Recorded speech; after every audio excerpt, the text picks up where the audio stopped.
Ya, kembali lagi pemirsa dalam program keluarga kita bersama Ayah Irwan. Ya, tadi kita review sedikit tentang pola pengasuhan anak ya, yang pola pengasuhan yang patuh terhadap keluarga. Itu tadi tentang agama dan juga satu lagi tentang perkembangan itu sendiri gitu. Jadi apa sih perbedaan dari keduanya gitu. Lalu kalau kita sandingkan dengan perbedaan dari pakar-pakar sebelumnya tentang pola pengasuhan itu seperti apa? Iya, nggak ada yang beda sih sebenarnya ya. Semua niatnya baik. Jadi ini, cuman gini. Jadi dia mengatakan tadi yang patut. Ya jadi gini. Yang pertama itu kita harus kembali dulu bahwa ngasuh anak itu nggak bisa lagi basic instinct. Gitu. Jadi nikah, punya anak, sudah. Terus kamu ngapain sama anak kamu umur 1 tahun? Ya udah, yang penting ya begini-gini. Nggak bisa lagi. Karena kan saya nyontohnya gini nih, Lida, tinggal digampang begini. Lida beli laptop nih, kemudian Lida nggak mau kan kalau laptop itu nggak ada bukunya, nggak ada manual booknya, nggak mau kan pasti ya, karena kalau rusak gimana, gitu. Nah, sekarang itu urusan laptop aja kita nggak mau terima, itu hanya uang jutaan. Sekarang kita punya anak, gitu. Kita punya anak, terus kita nggak punya bukunya, itu rugi kita itu bukan jutaan, Lida. Itu triliun nggak terduga lah. Nah, itu yang saya sebut dengan paradigma. Kita nggak bisa lagi punya anak, kita nggak bisa lagi berumah tangga kalau nggak ada manual buku. Gitu. Nah, manual bukti isinya apa? Yang basicnya 2 tadi itu. Asuhlah anakmu itu sesuai dengan apa seperti yang agama kita ajarkan. Gitu. Jadi bagaimana membangunkan anak. Kadang-kadang kan kita lupa ya kan, 24 jam hidup kita di rumah tangga itu. Kadang-kadang kita yang kamu seperti apa sih, kadang-kadang kita nggak merasakan gitu ya. Nah itu yang pertama. Misalnya begini, anak di umur yang sekarang para ahli parenting barat yang menemukan saya sebut 1000 days itu, yang 3 tahun, Islam lebih dahulu mendapatkan itu. Di Al-Quran kan disebut dengan umur sapi itu. Bahkan ada beberapa ulama yang mengatakan umur 0-3 tahun itu disebut dengan umur tauhid awal. Jadi di umur 0-3 tahun itu apa yang paling kita dahulukan adalah mengajarkan kepada anak-anak kita, menstimulan anak kita matanya dan telinganya. Dengan apa? Dengan oral language. Oral language itu di mana? Al-Quran itu seluruhnya itu mengajarkan oral language. Makanya bapak dan ibunya itu memang harus penuh dengan dengan semangat itu mengajarkan oral language itu ada di umur 0-3 tahun. Jadi malanglah nasib seorang anak ketika satu hari anak 0-3 tahun dia nggak mendengar ayah dan ibunya baca Al-Quran, gitu. Nah itu pengasuhan yang patut berdasarkan agama, gitu. Jadi maksud saya gini nih Khalida, kalau agama kita mengatakan, halo ayah dan ibu yang punya anak 0-3 tahun, ini pura-purani gitu ya, 0-3 tahun, anakmu bangunnya harus kalimat thayyibah loh, nah, gitu. Itu yang patut secara agama. Kalau selama ini kan saya punya anak gini Khalida. Karena memang saya nggak ada ilmunya gitu, saya bangun cepet apa gitu. Ini kan nggak jelas gitu. Sekarang bagaimana patut secara agama ya kita lihat gitu.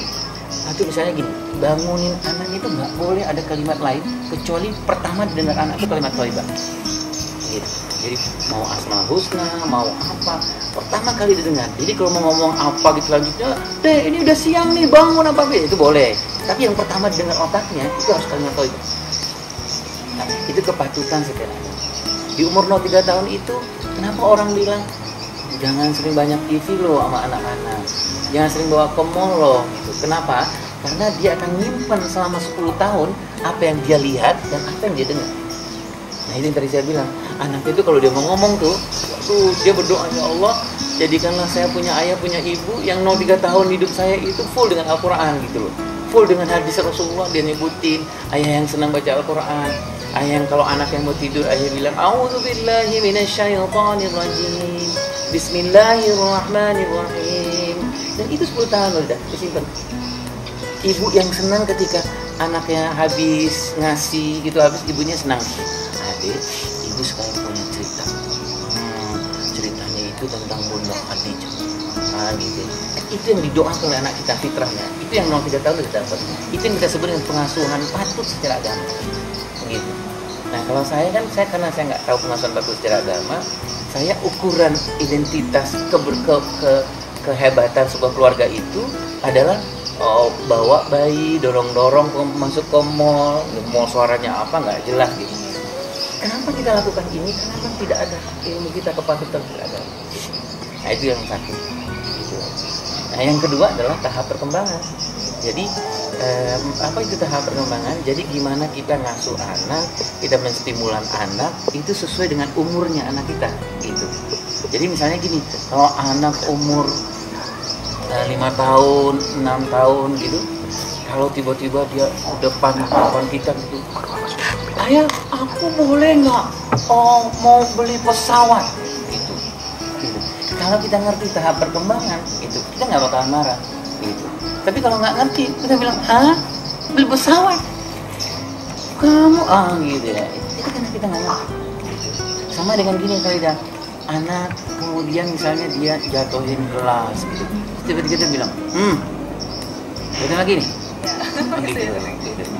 Kita nggak tahu bahwa tahap di umur itu emang anak-anak lagi uji coba gitu kali dah, lagi coba. Misalnya Khalida nanti jadi ibu ya, Khalida jadi ibu, kan Khalida lagi ada tamu, Khalida bawain air minum atau tamu gitu, dia ada anak Khalida, dia melihat dari jauh, dia sebenarnya merekam. Aku coba, kopi paste persis. Coba Khalida, tamu kita datang tuh tiba-tiba dia sibuk ambil gelas, kontreng gitu, dia bawa, tapi kemudian gelasnya jatuh. Kalau kita nggak ngerti tahap perkembangan anak gitu, bahwa anak sedang uji coba, anak sedang membutuhkan bahwa ketika dia salah, dia membutuhkan bagaimana dia menjadi benar gitu. Yang dia nggak butuhkan itu, kita bilang gini, kan, gitu. Anak dia butuh itu jangan benci aku ibu, ayah, tapi benci tingkah lakuku itu boleh gitu. Itu fitrahnya anak. Nah, kalau orang ayah dan ibu yang tahu tentang tahap perkembangan anak, ketika dia jatuh, tapi ibunya nggak ngelihat gitu, nggak bilang, kan itu gelas arisan, tahu nggak? Gitu ya, arisan. Tapi prosesnya anak di umur itu dia sedang mencoba bagaimana dia seperti ibunya, dia sukses, dan walaupun dia gagal, dia ingin mengatakan kepada ibu dan ayahnya, ayah jangan lihat benci sama aku sedang membutuhkan. Itulah sebabnya kenapa seorang ayah ibu itu ada 3 yang harus melekat di dirinya. Dia harus loving sama anaknya, dia harus mencintai anaknya apa adanya gitu. Dia harus, kemudian yang paling hebat itu dia harus coaching. Dia harus sebagai seorang coach yang luar biasa. Dia pelatih utama, jangan kasih sama orang lain. Nah yang paling akhir itu adalah modeling gitu, modeling gitu. Jadi dia ditutup nih, kita gimana pun gitu ngomong sama anak kita, kamu jadi anak soleh ya, kamu jadi anak soleha ya apa gitu, sampai akhir masa juga ngomong soleh dengan nggak ngerti. Kenapa? Karena dia nggak ngeliat contoh. Satu yang Khalida harus yakini dan kita harus yakini bahwa anak itu belajar di panca indera gitu. Terlalu emosional nggak sih? Enggak ya? Terus semangat soalnya ya, enggak. Semakin membara-bara Iya, gitu. Tentang pola pengasuhan itu yang jelas adalah itu tuh emosi itu penting juga ya, tapi emosi yang positif. Iya. Nanti kita bahas tuh beda. Jadi bagaimana caranya yang paling efektif untuk anak itu. Nah, jadi nanti 2 nih kita bahas. Ya, kita mau hebat ke anak kita kalau kita mengenal diri kita, gitu. Mengenal diri kita. Kita harus mengenal diri kita. Saya ini orang emosional nggak sih? Kalau emosional pagi-pagi, jangan kita yang bangunin anak. Nah, biar istri kita yang suruh bangunin anak. Jadi kalau kita itu artinya mengenal. Ya, pembahasan kita semakin menarik saja nih, bukan begitu ya ayah ya. Bukan cuma menarik tapi juga seperti bersemangat gitu. Pasti pemirsa juga penasaran seperti apa segmen selanjutnya. Jadi jangan kemana-mana, tetap di Keluarga Kita.